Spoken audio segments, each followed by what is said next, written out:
मयूरभंज जिला विशोई ब्लॉक स्थित खड़मबेड़ा पंचायतर देवपटा ग्राम भंज Kherwal martial committee पक्षरु 77तम देवपटा शहीद दिवस पालित हो जाइछि। एही अवसर में शहीद उद्देश्य ग्राम स्थापित शहीद जाहिरा पीठ ठारे आदिवासी पारंपरिक रीतिनीति रे पूजार्चना करा जाइथिला। एथिरे देवपटा ग्रामर ग्राम मुखिया हरिपाल मारांडी आह्वान क्रमे खड़मबेड़ा पंचायतर 12टी ग्रामर नायक बाबा माझी बाबा विभिन्न आदिवासी संगठन एवं स्थानीय ग्रामर शताधिक आदिवासी संप्रदायर लोक माने शहीद जाहिरा पीठ रे एकत्रित होई पूजार्चना करिथिले। आज आम देवपटा गाँव जो शहीद दिवस माने 77तम शहीद दिवस आम महा धूमधाम रे एठी आम पालन कले। शहीद जाहिरा आमर मोटामोटी आम मयूरभंज स्वतंत्रता को नहीं जो भंजवीर सुनाराम सोरेन लड़ाई करते जहाँकि 1949 गणजात राज्य मयूरभंज जितेबाला ओडिशा रे मिश्रण करागला ता विरुद्ध रे प्रथम फेब्रुआरी 1949 गुनुरिया ठारे सुनाराम सोरेन नेतृत्व में बैठक बसी मार्च 2 1949 एठी दागगड़ा देवपटा ठारे मध्य बैठक बसी से बहुत महावीर मान शहीद होते से केते हजार हजार संख्यार शहीद होते किसी बर्तमान सुधा किसी आम जापारूना जोटा कि स्वाधीन भारत में आदिवासी मान प्रति अत्याचार जहाँकि गणसंहार कराइला से बर्तमान सुधा से कि माने इतिहास रे किसी चिन्ह वर्ण नहीं सेटा आम बहुत परितापर विषय जो से शहीद मान स्मृति आम आज एठी आम शहीद जाहिरा से स्मृति रे आम शहीद दिवस पालन कले। एथिरे आम ग्रामर नायक बाबा जे पूजारी आम ग्रामवासी को एवं समस्त आखपाखर समस्त ग्रामर माझी बाबा नायक बाबा गाँ मुखिया सहित अंचलवासी बुद्धिजीवी समस्ते मिसिकी अन्य संगठन सदस्य मैंने मिसिकी आज आम धूमधाम रे शहीद दिवस को पालन करें। आम दाबी करुचे ओडिशा सरकार एप्रति ध्यान दिंतु एवं शहीद मान स्वतंत्र भाव से स्वीकृति दिंतु। धन्यवाद। तेबे ग्रामर नायक बाबा लाखन मुर्मू पारंपरिक रीतिनीति रे पीठ रे पूजार्चना करिबा परे उपस्थित समस्ते शहीद को श्रद्धांजलि जणाइबा सह शहीद उद्देश्य रे स्मृति प्रार्थना गान करिथिले। एथिरे मुख्य अतिथि भावे प्राक्तन सांसद इंजीनियर रामचंद्र हांसदा जोगदे शहीद को स्मरण करने सहित आदिवासी मूलवासी स्वार्थ स्वाभिमान रखी मयूरभंज को स्वतंत्र राज्य मान्यता दाबी उठाई लड़ाई करी शहीद होइथिबा देवपटा ग्रामर वीर व्यक्तित्व मान को सरकार मर्यादा सहकारे शहीद रो स्वीकृति प्रदान करी तांको परिवार को समस्त प्रकार अनुकंपा जोगाई देबा पई दाबी करिसंती। तो 1947 अगस्त 15 रे जिते भारत स्वाधीन है से को भारत पाकिस्तान यही अंशटा नहीं कि गोटे भारत थिला और से आमर 565 पाखापाखि ये करद राज्य थिला मयूरभंज समेत। तो मयूरभंज से भितर सब गोटे बड़ राज्य थिला ओडिशार 24टी से राज्य थिला। तो स्वाधीनता परे से माने जेहेतु आमर से जोटा इंडियन इंडिपेंडेंस एक्ट जोटा कराइला से अनुसार कहगला तुम्हें पाकिस्तान में मिसी पार कि भारत में मिसी पार केवल 4टी राज्य छाड़ी बाद बाकी समस्ते भारत में मिसिले।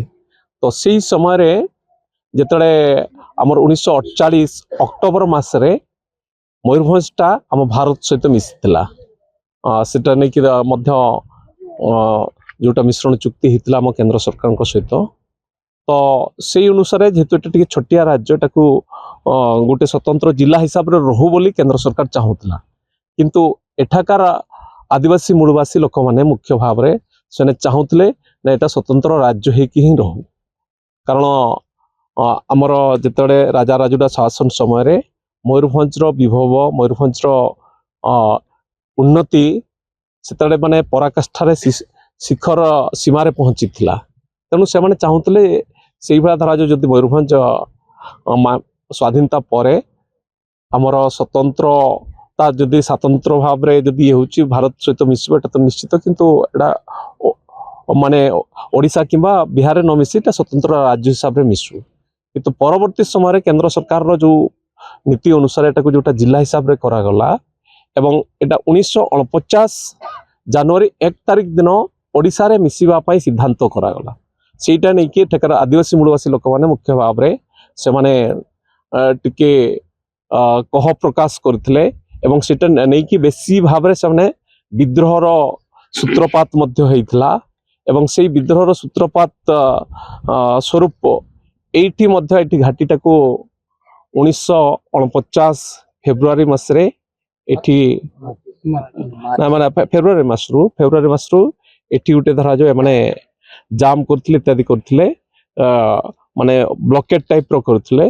ତାପରେ ମାର୍ଚ୍ଚ 2 ତାରିଖ ଏଇ ତାରିଖରେ ଏଇଠି ମଧ୍ୟ କିଛି ଜଣ ପୁଲିସର ଗୁଳିରେ ଆମର ଶହୀଦ ହେଇଥିଲେ।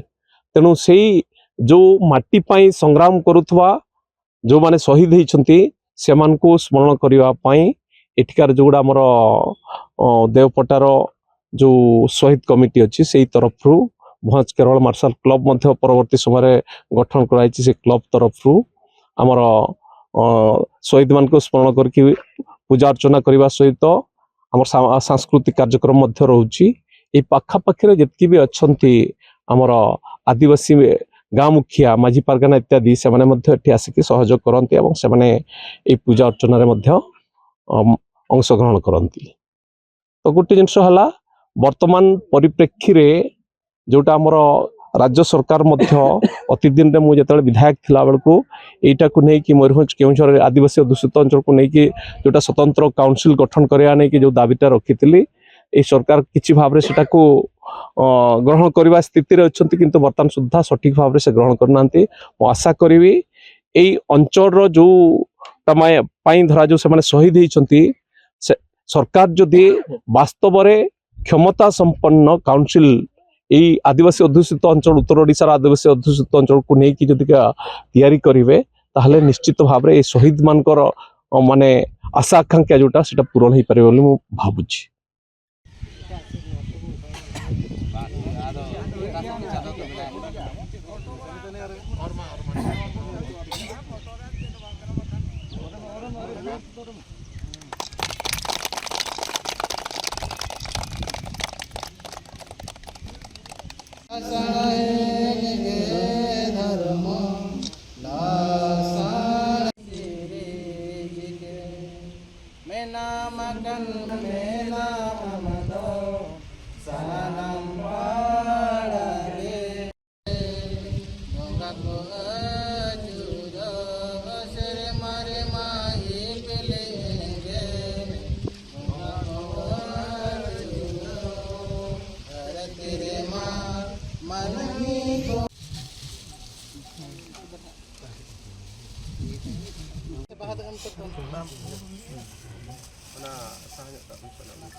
ମାର୍ଚ୍ଚ ମାସ ଆଦିବାସୀ ହଁ ଗୁଣ୍ଡୁରିଆ ଏଟା ହଁ ହଁ ଏଟା ଗୁଣ୍ଡୁରିଆ ହୋଇଥିଲା।